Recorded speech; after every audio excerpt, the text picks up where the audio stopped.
Мен азыр эмне жумуш кылып атам билесиңерби? Мен азыр мынтип көңдү тазалап атам.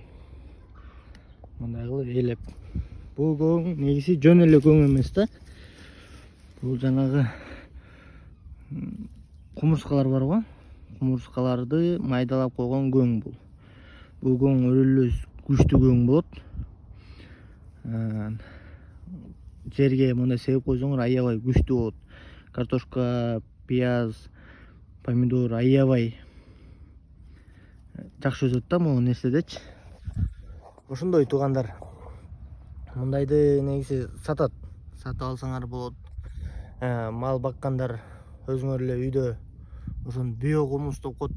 Ошондо биогумус алып өзүңөр эле кой берип койсоңор, жана уюңардын астындагы боок сооккочу бир жылда мындай кылып жакшы результат берет.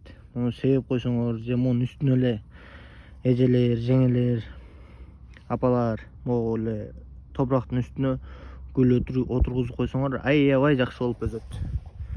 Ошондой. Если дагы бир кандайдыр мен билген же силер билген нерселер болсо бөлүшүп комментарияга жазып, лайктан басып, комментариядан жазып колдоп койсоңуздар болот. Мен азыр бул көңдү ээлеп бүтүптү, тетинен тет жака чейин ээлейм да, анан биздин монда огороддо малина бар.